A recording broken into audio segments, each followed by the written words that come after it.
Thank you, Walker. And I'm joined now, closest to me, by Kim Lowry with the United Way, also Michelle Saucer with the United Way, and there on the end, Christy Eccles with Echo Development. And we're here to talk about the upcoming ribbon cutting of the Miller Roy building in downtown Monroe. Thank you, ladies, so much for joining us. Happy to be here. It's very exciting. Christy, I'm going to start with you. Echo Development led the efforts in renovating the Miller Roy building.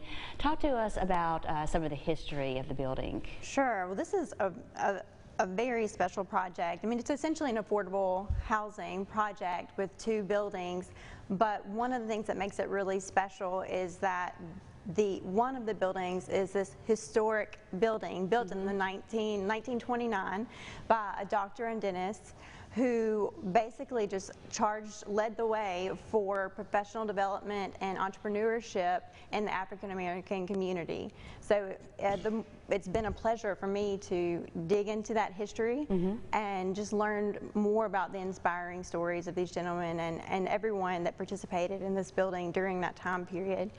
And so what we're going to do is actually have a museum wall held within the building that will be featured and up for viewing at the ribbon cutting, so you can learn a lot more about the special history of this building. And then the other really wonderful thing about this project is the Community Resource Center that'll be located on the first floor of the historic building. So the rest of the two buildings will be 66 housing units, and then the community resource will be on the first floor of the historic Miller Roy building. And part of that is the United Way. Kim, tell us what the Community Resource Center will be offering on the first floor. Right. Well, when we were coming together, learning what Michael was doing and Christy, we took a look at what our community needed, and our vision was to be able to provide services to help increase Ouachita Parish residents with their financial stability. We're so proud to be part of this project because the Miller Roy is historic for a lot of reasons, but it's historic for United Way as well. United Way, when we were founded in 1956, had a partner agency, Twin City Athletic Association, Twin City Community Welfare, that was a partner agency, and they were providing the same types of services that we are. And Michelle, what are some of the services? Well, we're going to start with 5 financial products. We want to make sure that people in our community are financially stable, and so we're going to create some and have some existing.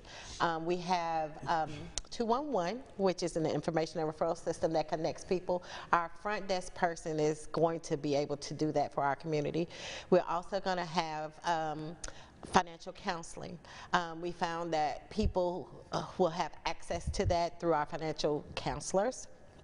We are going to have the Airship Project, where we found during times of crisis that people don't have clear title to their property, so providing that service as well. Michelle, I hate to cut you off, but we're out of time. Christy, tell us real quick when the ribbon cutting is. Please join us this Thursday, February 2nd at 3 p.m.